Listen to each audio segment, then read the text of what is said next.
dia melakukan itu tidak punya kapasitas, tidak punya kewenangan.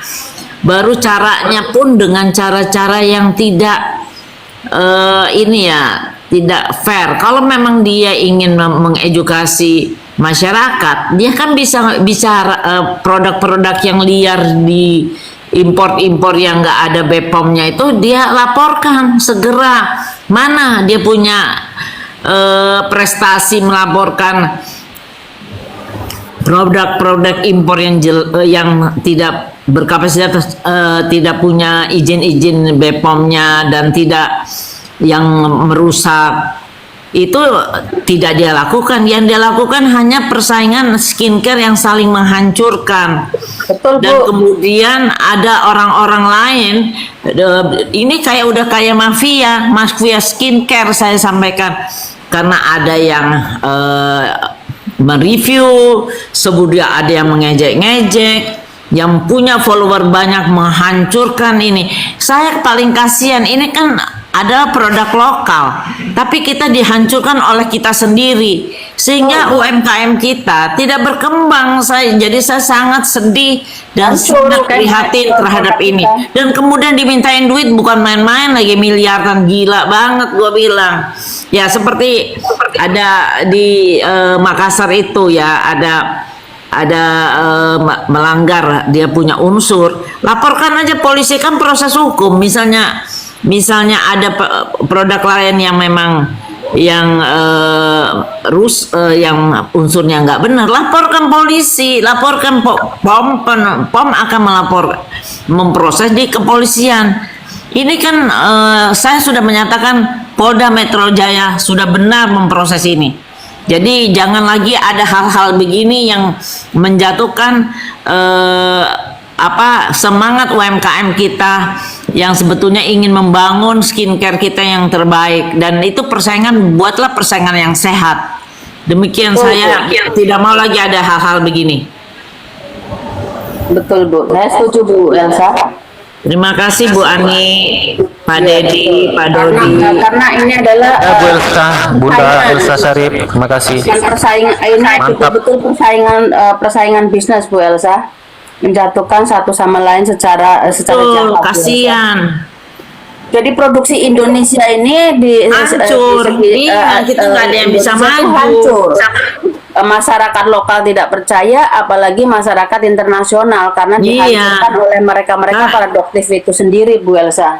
Justru itu, jadi akhirnya kan kita yang kelas menengah ke atas mau menggunakan produk-produk luar, ya kan? Karena nggak berani. Para konsumer yang memang misalnya mendapatkan masalah dengan skincare ini, itu pembuktiannya juga tidak mudah. Harus ada bukti pembelian, harus ada hasil lab, dan terus wajahnya memang rusak, wajahnya seperti apa, itu harus ada pembuktian. Jadi masyarakat jangan mudah adu domba oleh para dokter-dokter ini yang sedang bersaing dalam bisnis mereka.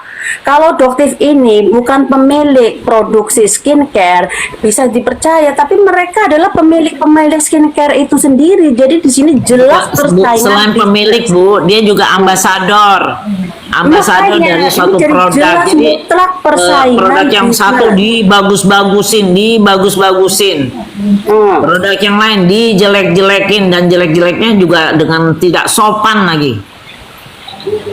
Nah, itulah. Jadi kapan produk kita Indonesia akan menjadi kebanggaan kita kalau satu sama lainnya saling menghancurkan? Kapan produksi Indonesia akan berkembang sampai ke internasional kalau seperti ini terus? Ya kalau ini ada komentar bukan dokter yang menghancurkan produk lokal, tapi memang mereka kan impor dari Cina. Lapor aja polisi, lapor aja BPOM. Kenapa bikin produk, bikin review sendiri? Emang dia punya kapasitas? Jadi bukan itu kan ngapain dia melakukan review di TikTok di umum? Emang dia siapa? Emang dia BPOM? Ada kuasa dari BPOM, Doktif itu? Nggak bisa, nggak usah bela-bela yang nggak benar lah. Kita ini negara hukum, bukan negara liar. Betul, betul. Jadi aku mau tambah sedikit teman-teman. Ini penting nih. Contoh kasus overclaim yang agak berat, ya. Ini yang agak berat ya. Misalnya gini, si sales mengatakan produk ini bisa untuk semua jenis kulit katanya kan, tetapi ternyata di kemasan itu untuk jenis kulit lembab misalnya. Kemudian saya beli ini, saya tidak membaca kemasan, saya hanya mendengar kata sales bisa untuk semua jenis kulit saya kulit kering. Kemudian setelah saya pakai ternyata terjadi iritasi di kulit saya. Ya, ini agak berat, tetapi ini pembuktiannya juga nggak mudah ya. Harus bekerja sama dengan dokter ahli ya kan untuk menyatakan bahwa ini akibat dari penggunaan suatu skincare tersebut. Dan itu pembuktiannya memang agak berat ya. Tetapi pertanyaan yang saya ingatkan adalah begini teman-teman.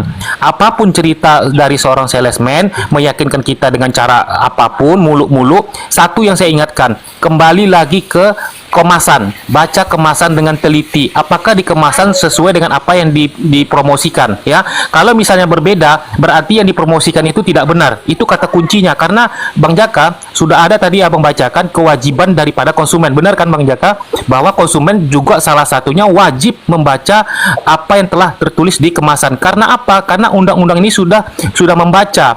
Tidak tertutup kemungkinan seorang penjual akan nakal ketika mempromosikan barang. Makanya di undang-undang sudah diatur bahwa ternyata konsumen pun diwajibkan untuk membaca apa yang tertera di label kemasan. Itu kata kuncinya ya. Sehingga kita terlepas daripada jeratan overclaim. Jadi pintarlah membeli ya. Baca undang-undang dan patuhi apa yang ada di situ biar kita tuh selamat. Itu aja kata Saya satu setuju lagi ya, setuju dengan Mas Dedi karena karakter masyarakat Indonesia tidak suka membaca produk-produk yang akan iya dibeli. betul. Seharusnya masyarakat lebih cerdas lagi bila mana akan membeli semua produk, baik produk makanan, kosmetik dan lain sebagainya, dibaca kapan expirednya dan bahan-bahannya. Adakah misalnya sesuai dengan kulit kalian atau tidaknya, atau makanan ini ada alerginya atau tidaknya pada diri kita sendiri. Jadi biasakan membaca produk-produk yang kita akan beli, terutamanya ingredientnya, expirednya itu paling penting. Coba masyarakat hari ini coba belajar membaca setiap apa yang kita akan beli, akan kita konsumsi agar tidak mudah teradu domba, dan kita juga bisa menyelamatkan diri kita sendiri dari produk-produk yang ilegal, produk-produk yang tidak selamat, produk-produk yang bisa menghancurkan kesehatan kita. Monggo Bu Elsa. Ya, ya Bu Ani. Ini kadang-kadang ada ya karena ketidaktahuan kita bahwa kita ada alergi di satu unsur tertentu. Dan kita memang kebiasaan tidak pernah membaca, jadi harusnya kan ditanyakan apakah alergi atau enggak, orang yang alergi segala rupa bisa atau tidak. Nah, karena kadang-kadang produk itu produknya benar, cuman tidak cocok sama kita karena kita alergi, dan kita juga belum tentu tahu bahwa kita alergi terhadap produk itu. Nah, itu nggak juga tidak bisa disalahkan terhadap produknya. Ternyata dia alergi unsur ini, dan dirinya sendiri belum tentu tahu bahwa dia punya alergi itu. Saya juga pernah menggunakan skincare, ya saya nggak mau kasih, tapi itu juga dari luar ya. Jadi saya pakai, tiba-tiba luka-luka kulit saya. Tapi saya diemin, saya coba lagi. Ternyata memang berulang-ulang saya coba, memang nggak bisa. Orang lain bagus. Luar biasa, tapi bukan produk Indonesia ya. Terus itu karena kulit ibu nggak sesuai dengan produk. Nggak sesuainya, jadi bukan berarti itu ada unsur yang tidak benar. Ya, Bu. Terus kemudian setelah kurun waktu lagi berapa tahun gitu, saya coba lagi karena saya lihat orang kulitnya bagus semua. Saya coba lagi, nggak bisa. Baru saya bilang, oh iya, berarti saya tidak cocok untuk ini, kulit saya alergi. Itu aja. Jadi jangan buru-buru bilang ini ada unsur yang terlarang atau overclaim. Itu tergantung lagi. Saya punya pengalaman pribadi. Saya ternyata beruntusan kulit saya gara-gara pakai produk itu. Ternyata nggak bisa, dan beruntusan udah tuh kelupas lagi, aduh. Saya pikir itu kan parah. karena jenis kulit kita yang tidak bisa Tidak, iya, itu yang Bu. Dan kita juga belum tentu tahu. Jadi Ya, belum masyarakat tentu tahu harus- kita bahwa ada unsur tertentu yang nggak cocok kulit kita. Jadi jangan, dalam hal ini pesan saya, jangan buru-buru mengatakan bahwa ini ada unsur terlarang atau yang mau merusak kulit. Itu jangan terburu-buru mengatakan demikian. Introspeksi kulit kita dulu kepada dokter. Unsur apa yang mana kita nggak bisa, sehingga kita jangan lagi membeli yang produk yang ada unsur itunya yang kita nggak cocok. Itu aja saya. Mudah-mudahan semuanya menjadi jelas, dan sekali lagi saya mengatakan penyidik Polda Metro Jaya sudah benar melakukan penyidikan. Ya, jadi jangan lagi diikuti review-review yang tidak punya kapasitas. Kalau ada korban, segera lapor ke BPOM atau langsung ke lembaga konsumen yang overclaim. Terima kasih kesempatannya. Semuanya insya Allah semuanya baik ya. Assalamualaikum warahmatullahi wabarakatuh. Waalaikumsalam warahmatullahi wabarakatuh. Waalaikumsalam warahmatullahi. Kadang-kadang masyarakat Indonesia ini ya, Caka, saya bicara ya. Di sini kita bahas tentang skincare. Yang komen ini yang dia bahas tentang lainnya, merebak kemana-mana. Jadi masyarakat. Bang Deddy, aku sholat dulu ya. Ini dulu Bang Deddy. Diatur dulu Bang, ya, Bang. diskusinya. Oke, Mana jadi kok, maksudnya kami bicara dulu ya. Jadi gini, Bang Jaka mau izin dulu ya, sholat dulu ya. Tuh Jaka mau Oke. mau sholat dulu.